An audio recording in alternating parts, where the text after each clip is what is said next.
Welcome back to the Library Choice YouTube channel. In today's class, we are going to learn how to make this beautiful flare dress. It's an off-shoulder flare dress with spaghetti strap, and the strap is adjustable. The strap has a hook and ring adjuster that makes it adjustable at the back. The back is a low back and it's very beautiful, as you have seen, and really easy to make. If this is something you would like to learn, kindly stay tuned to the end of this tutorial. Thank you.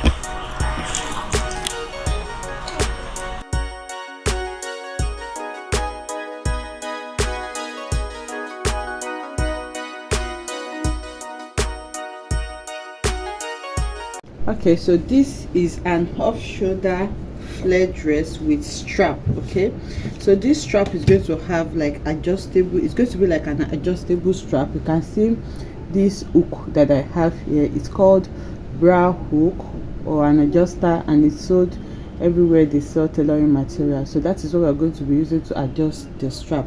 But first we're going to cut out the bodies.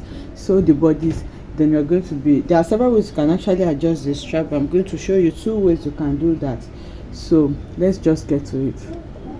So you're going to fold your fabric in a triangular form, just like you want to cut your half circle. Okay, so assuming this is your fabric, you're going to fold like this. I'm not cutting the front and back together, I'm cutting separately.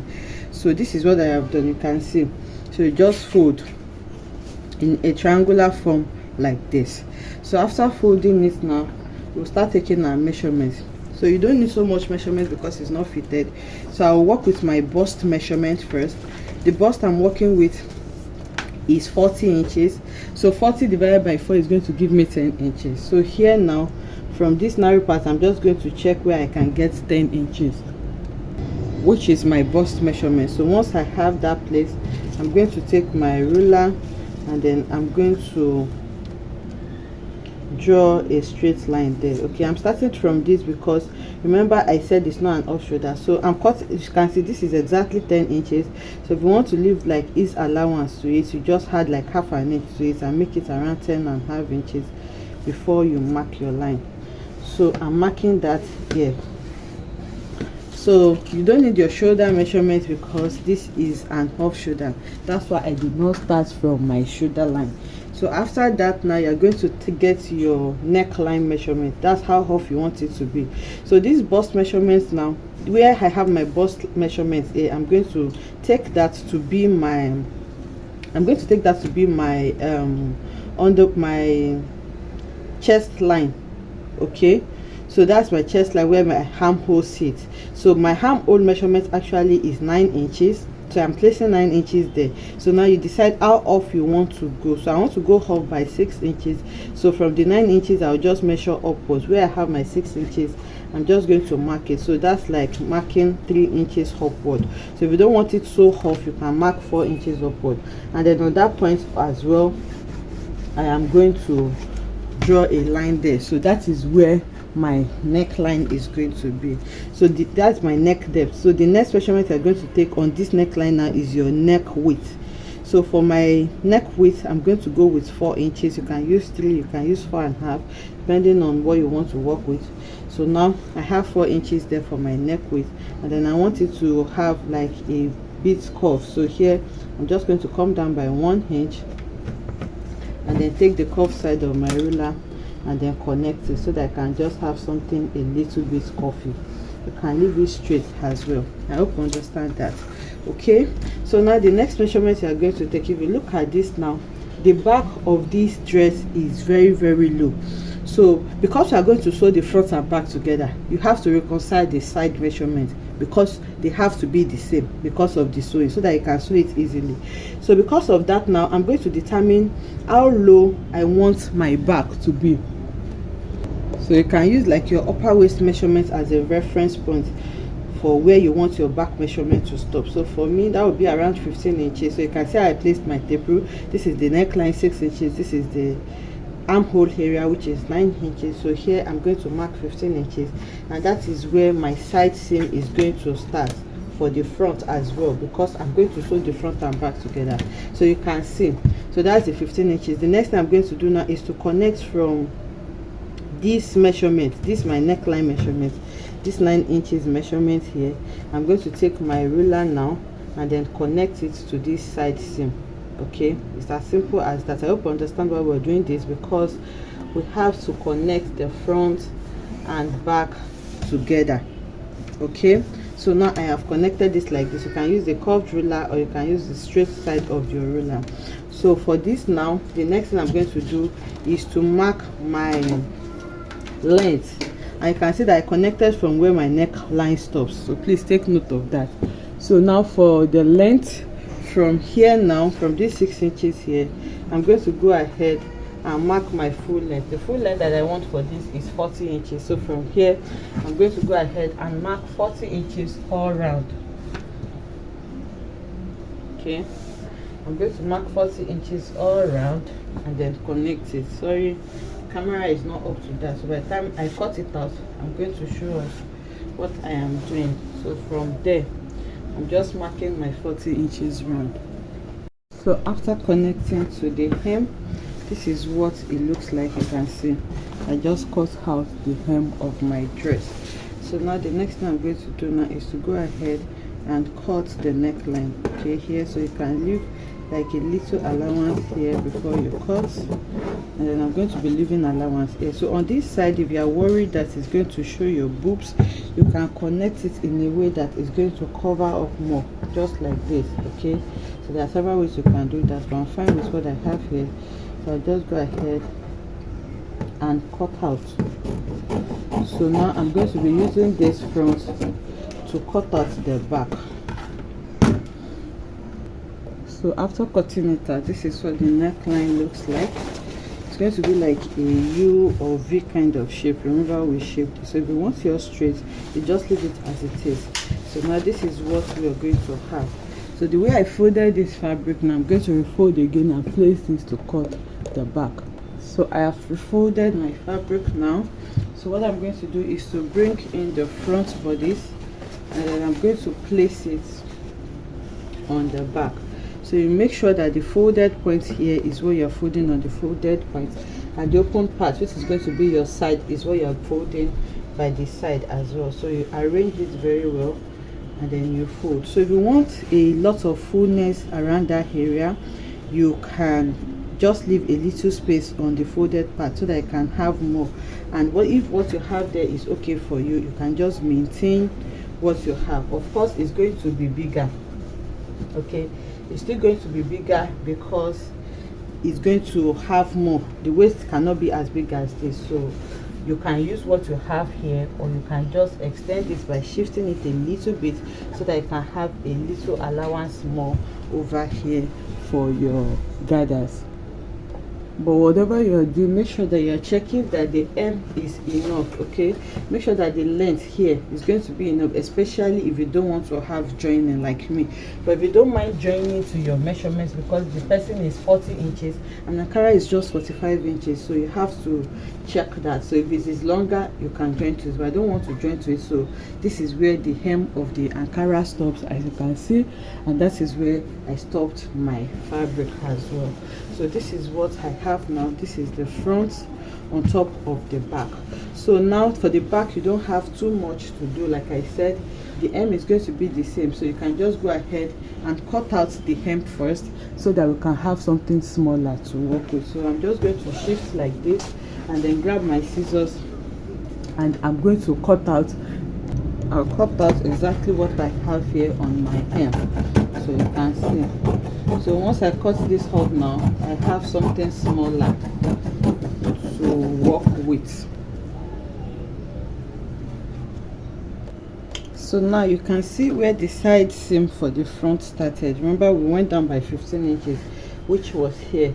So the back is not going to have all of this because it's a low back. So what I'm going to do now is to simply fold this on that point where my side seam starts.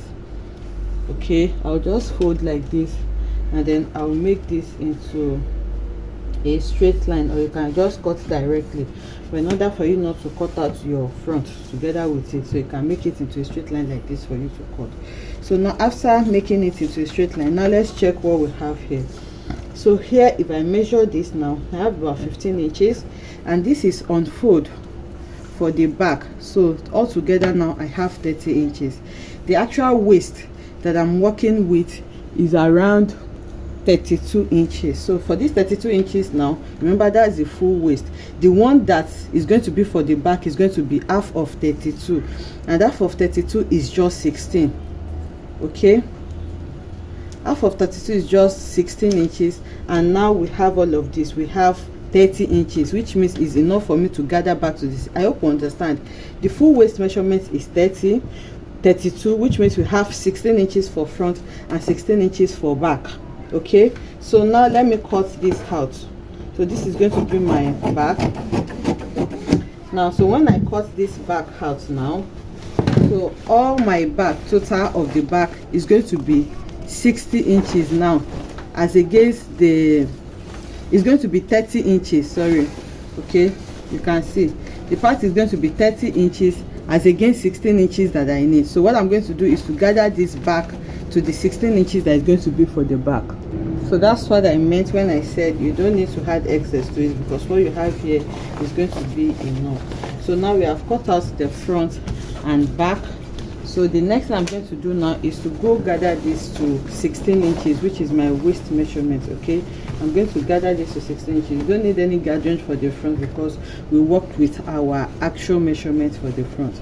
So now I'm going to gather it, and then I'm going to use my bias to turn it. So now I'm going to create bias out of this fabric that I have.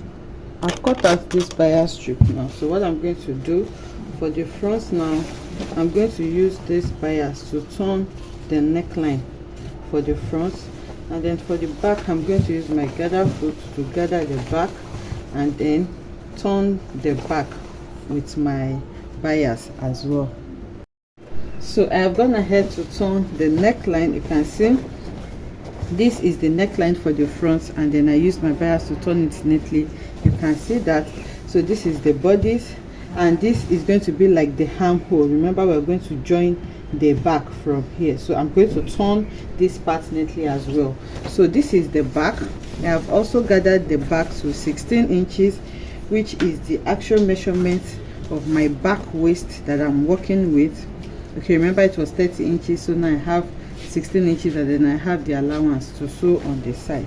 So now here I'm going to place the back just here like this, and then I'm going to sew it to the hem. So you do this on both sides, but before I do that, I'm going to turn the armhole first. So now this armhole is what is going to carry my strap. Okay, so now I'm going to place it. This measures about, okay, I've cut this my fabric on bias, and it measures about 27 inches there, about 20 to 27 inches there about. So I'm going to use this to turn my armhole. So after turning my armhole for my strap, I'm going to have about 17 inches, okay, which is fine for me. If you want yours to be longer, you can make it longer. So now I'm going to turn my armhole with this, and then I'll lift the rest for the strap. So now in creating your strap, you have to consider the adjuster size that you're working with. Okay, it should be thin enough to pass through this easily. Okay, you have to be mindful of that. The size of the adjuster that you're working with, the strap you are creating should be thin enough to pass through it easily. So you bear that in mind when you're turning. So I'll go ahead now and turn my armhole, and then leave this strap hanging like this, and then I'll do the same thing on the other side as well, and bring it back for us to continue. So I have gone ahead to turn the armhole area, as you can see, and like I said, I'm just going to leave this bias, okay, enough for it to do my strap. So this is for the first end, and this is for the second end, and you can see that we still have our bias. So I just place the front and back together, and then sew it together by the side. So this is what I have so far. This is what the front looks like. You can see that the front does not have any gathers, and when you turn to the back is where you will have your gathers. Okay, so for me, my back is very low. Remember, I used 15 inches. So if you don't want to be this low, you can make it maybe 9 inches, depending on what you're comfortable with. So the next thing I'm going to do now is to use my adjuster, okay, bra adjuster I'm going to fix it on the strap, so that this strap is going to be adjustable to fit any size that you want. So I'm going to link the tutorial on how to do this in the comment section so that we can watch it. So I don't want this video to be too long, and I want to do it separately so that it's going to be easier to find, especially if what you need is just how to attach this adjuster. So I'll go ahead and attach it now and bring it back for us to see what it looks like. So I've gone ahead to fix my strap to it, you can see. So you can fix your strap before you turn with bias, so that you can turn both the bias and the strap together, and you will not have it hanging like this. So this is what it looks like. So for the back, what I did was just to fold my back only into two like this. So after folding the upper back into two, I noted the center back. So this was my center back, and then from there I measured 4 inches. So the same 4 inches that I used for the neckline for the front. So from the back I measured 4 inches, and that was where I placed my strap. So the gap between them is 8 inches, just like I have in front. And this is my adjustable strap. You can see with this now you can adjust the strap anyhow you want. Even if your client is not around, if it's a strap like this that you work with, they'll be able to still work with it, and then it will fit the body of the person. So like I said, the tutorial is going to be linked down below so that you can check it out if you don't know how to do this. I'm going to take this to the mannequin now so that we can see what it looks like. So all you just need to do now is to weave the inner part, and then you hem it on the lower part, or you weave the lower part as well. So this is what it looks like on the mannequin after joining the strap. And you can see how beautiful and covered it is in front. Like I said, you just need to use your measurements correctly in front. You don't need to gather for the front. All the gathering that we are doing is going to be at the back, and the strap is adjustable, which makes it easy for anybody to wear. I decided to add pockets to mine, as you can see. So I had a side pocket to the side, and I have a tutorial on how you can do that. So if you want to have a pocket on yours, I'm going to link it in the description box. So this is the back, and that is the depth of the back. You can see that it is low compared to what we have in front, and this strap that we have there is adjustable, which makes it adjustable basically for the person that wants to wear it. I hope you enjoy making this beautiful tutorial with me. If you enjoyed, let us know in the comment section. Like, comment and subscribe to our channel, and I'll see you in the next one. Bye.